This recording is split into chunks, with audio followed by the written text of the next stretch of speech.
What if I told you that everything you were taught about being good was designed to keep you powerless? What if morality wasn't your compass but your cage, that every time you held back your anger, your ambition, your darkness, you weren't becoming a better person, you were becoming easier to control? You see, the world doesn't reward good men. It uses them, drains them, and then forgets them. But villains, they don't ask for permission. They don't beg for love. They take. And in the end, it's their names that echo through history, not as saints, but as rulers. This isn't a guide for the noble. This is a manifesto for the merciless, for those ready to stop playing fair and start playing God. If you're looking for peace, leave now. But if you're ready to become the storm they never saw coming, then keep watching. Because in this world, you're either the villain who survives or the hero who gets buried in someone else's story. Since the day you opened your eyes, they've preached kindness, taught you to play fair, told you that good things come to those who wait. But look around. Does that world exist? Do the patient rule? Do the kind control? Or are they simply crushed quietly beneath the boots of those bold enough to defy the script? This world is not built for heroes. It devours them. The ones who wait, hoping justice will knock, die waiting. The ones who try to save, everyone burn with those they try to save. The ones who fight for truth are buried by lies written by the victor. So let me ask you, what's more powerful? Being remembered as the villain who ruled everything or the hero who died forgotten? History pretends it honors heroes, but it obeys villains. The suspense of power doesn't lie in the light. It hides in the shadows. Behind every peaceful flag, there's a trail of blood. Behind every smiling king, a silent purge. Behind every law, a weapon. And yet, you were told to be noble. You were trained to be harmless, predictable, polite. You were taught to seek permission while others simply took what you were waiting for. This wasn't an accident. They don't want lions.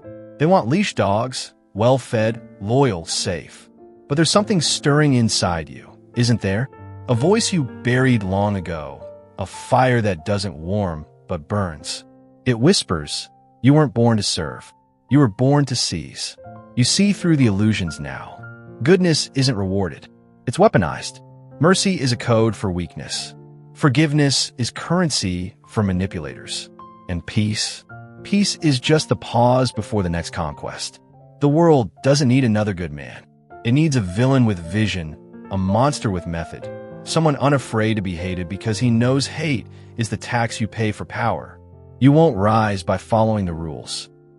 You rise when you become the rule, when you break the chains that kept you soft, when you stop caring about being loved, when you stop seeking their applause. That's when you begin. That's when the story starts, not as the savior, but as the storm. They'll call you evil. Let them. They'll call you cruel. Good. They'll scream your name in fear, but they will never forget you. And that is power. This is just the beginning, the moment the light dies and the shadow awakens. From this point on, you don't exist to be understood. You exist to dominate, not loved, obeyed. The hero dies alone in the dirt. The villain writes the laws that bury him. So ask yourself, do you want to be remembered as the one who suffered quietly for the world or the one who conquered it? Be feared. Be calculated. Be everything they warned others about. Be the villain. Power doesn't arrive wrapped in gold. It comes wrapped in blood and betrayal. It's not earned by being fair. It's taken by being first to strike, first to deceive, first to betray when betrayal is needed. And that's the truth they've kept from you. Because the villain doesn't thrive on chaos. He controls it. They want you to believe chaos is reckless, undisciplined, dangerous. They're wrong. Chaos is fuel. If you know how to burn it without getting consumed, the weak are terrified of instability. The powerful create it. When the world trembles, when rules collapse, when everyone panics, that's when a true villain steps in. Calm, precise, calculated. You don't rise by making people feel safe. You rise by making them feel uncertain about everything but your command. Watch how they scramble when their expectations shatter, how they cling to the loudest voice, the firmest hand, the one person who seems like he knew it would happen all along. That's you. but you must be willing to destroy their illusions. You must be willing to betray their comfort. You must be willing to play the game so ruthlessly they never even realize their pieces. To them, betrayal is a crime. To you, it's a tool. Understand this. Loyalty is a word thrown around by the weak who fear abandonment. But in war, in business, in politics, in life, loyalty is temporary. Use it while it's useful, then discard it. Burn the bridge when it becomes a leash. They'll call you cold. Good. Emotion is the leash they put on kings. The villain doesn't react. He orchestrates. He pushes buttons behind curtains. He builds people up just to break them at the right moment. He wears masks so well, he forgets his own face. And when his enemies finally think they understand him, he switches the game. Because power is not in being understood. It's in being unpredictable. You want fear? Don't roar. Vanish. Don't explain. Watch. Let them wonder what you'll do next. Let that uncertainty become their obsession. When they guess wrong, strike. When they beg for clarity, give them silence. When they hope for mercy, give them a lesson. Villains don't need closure. They need control. And control isn't just dominance over others. It's mastery over yourself. Every emotion, every impulse, every flicker of doubt, tighten the leash on it. If your rage controls you, you're just another animal. But if you control it, you become a god of war in a world full of slaves. That's what separates the villain from the savage. He doesn't lose control. He uses it. He studies people not to love them, but to manipulate them. He remembers everything not to forgive, but to strike when it hurts the most. He doesn't want to be seen as right. He wants to be seen as inevitable. When you walk into a room, don't beg for respect. Command it. Not through charm, not through smiles, through a presence that makes people shut their mouths when you speak, through silence that makes them nervous, through a gaze that reminds them they are replaceable. And if you must hurt someone, don't do it halfway. Do it in a way that teaches the room never to cross you again. You aren't here to be liked. You are here to be remembered. They'll call you ruthless because you didn't flinch. They'll call you heartless because you chose power over peace. They'll call you evil because they're too weak to do what you did. Let them scream. Let them curse. As long as they obey.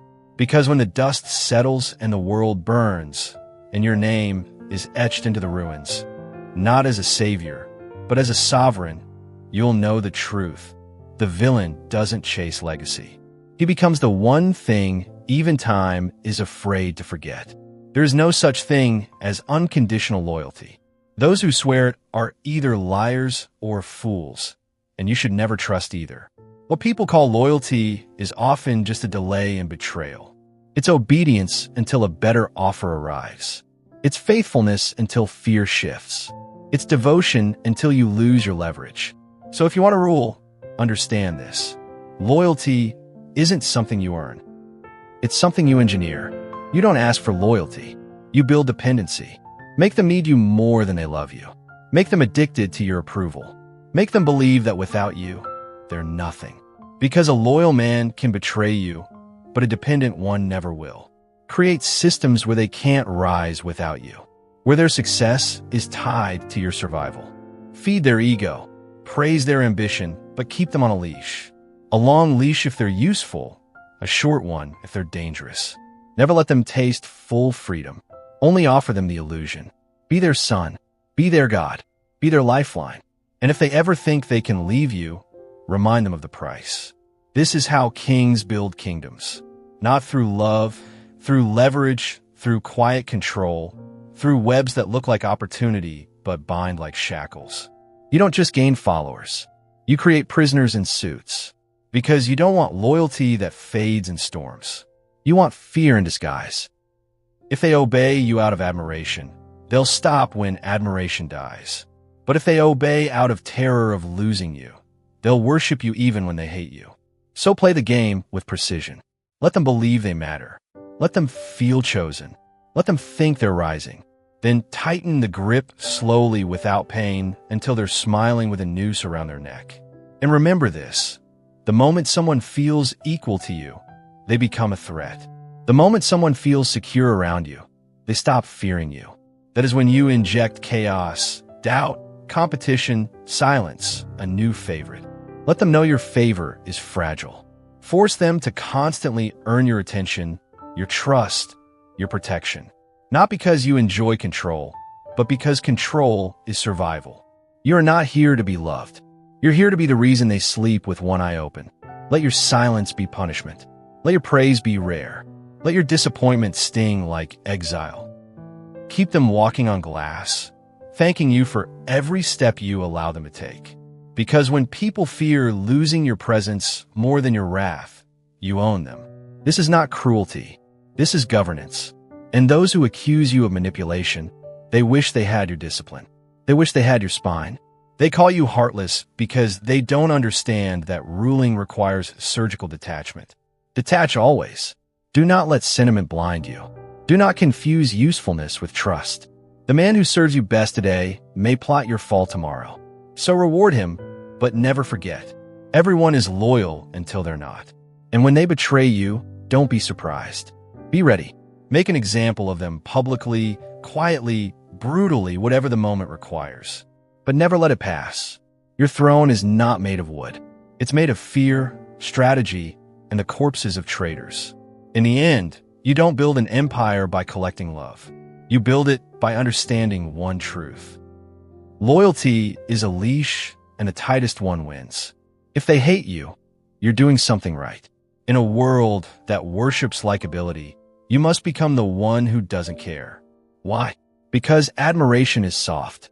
It changes with moods. It bends to pressure. But fear is consistent. Fear is loyal. You don't build an empire by being adored. You build it by being unshakable, unreachable, untouchable. You see, admiration feeds egos. Fear feeds obedience. The people who admire you will smile in your presence and plot in your shadow. But those who fear you will stay in line, even if they dream of your downfall, because the risk is too high, the cost is too great, the damage is too permanent. Be clear, you are not here to make the world like you. You are here to make the world bend around you. Niceness never built a legacy. It built martyrs, dead ones. And before you get soft, before you flinch and reach for validation, ask yourself this: do you want applause or authority? Do you want cheers or control? The villain doesn't need applause. He doesn't need love. He needs dominance, the kind that turns silence into obedience and hatred into fear. So let them hate. Let them whisper. Let them call you names. Let history call you tyrant, demon, devil, as long as it also calls you king. Because history doesn't remember intentions. It remembers outcomes. Do you think Caesar cared that he was called a butcher? Do you think Machiavelli wept when they labeled his words poison? Do you think Alexander the Great wanted to be liked? No, they wanted power, and they took it. And if blood had to be spilled to do it, they spilled it without blinking. That's what it means to be feared. Not to be loud, not to be violent, but to exist in people's minds as a calculated threat.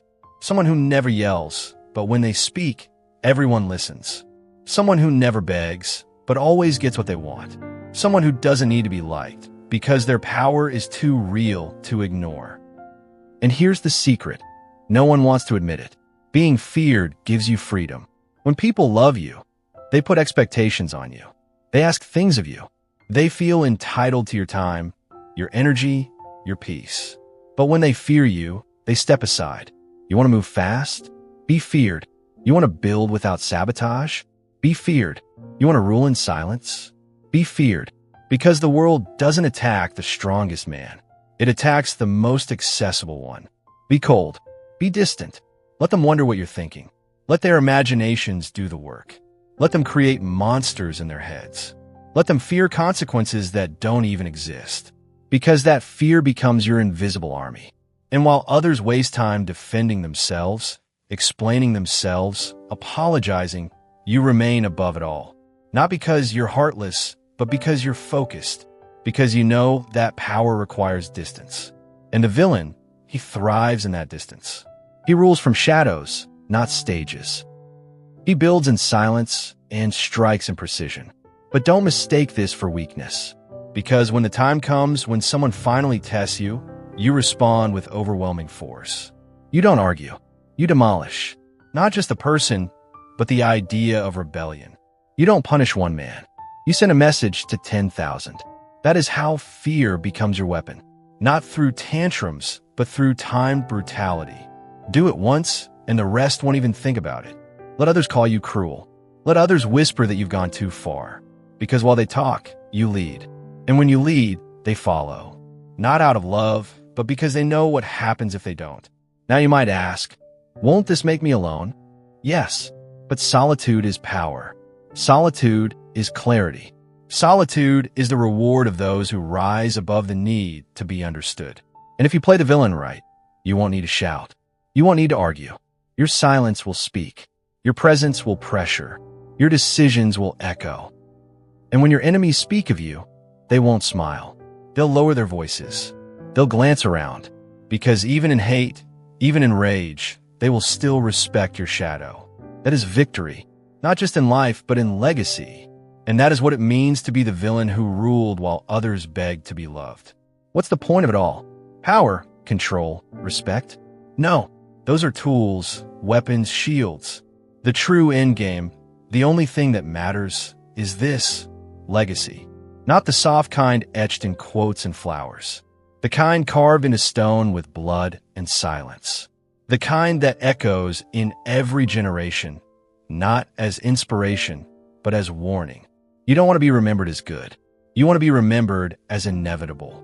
That when they mention your name, they pause. They choose their words carefully. They lower their voices like they're speaking of something sacred or something cursive, because that is what the villain leaves behind. A presence that survives his body. A shadow that never dies. You see, the hero always needs approval. He checks the wind before he moves. He asks for permission. He wants applause. The villain doesn't. The villain acts. He does what must be done. He makes the hard choices no one else dares to. He carries the burden of truth, not comfort. He breaks the weak to feed the future. And for that, they will hate him, despise him, curse his name. But when the smoke clears, when the enemies are dead and the world is rebuilt, they will see the truth. It was the villain who made the world change. Not the poets, not the saints, not the ones who begged for peace. It was the force, the iron hand, the voice that said, "This ends now." You want to live forever? Then make yourself impossible to ignore. Bury your kindness deep beneath your strategy. Smile when necessary, but never soften your grip. Build systems that run even after you're gone. Silence your rivals before they speak. And when the time comes, don't just win. Eradicate. Erase any trace of disobedience. Make the cost of rebellion unforgettable. Your rise should be a story, your rule a lesson, and your fall, if it ever comes, should feel like the end of a mythical age. The villain doesn't need followers. He needs fearful believers. He doesn't need statues. He needs systems. He doesn't need to be liked because history doesn't honor the likable. It honors the effective. You want to know who wins in the end? Not the most moral, not the most loved, not even the most feared. The one who writes the rules after everyone else is gone. The one whose enemies vanish without a trace. The one whose voice is spoken of, but never spoken to. Because he's not a man anymore. He's a standard, a legend, a cautionary tale whispered from father to son, from tyrant to heir, from ruler to rebel. Don't ever cross him. He ruled this world once. And if you're not careful, he'll do it again. So be hated, be feared, be the villain they swore they'd never forgive. Because in the end, forgiveness fades, but terror lasts forever. Let your face vanish. Let your story twist. Let your name turn cold. But make damn sure one thing survives: the fear.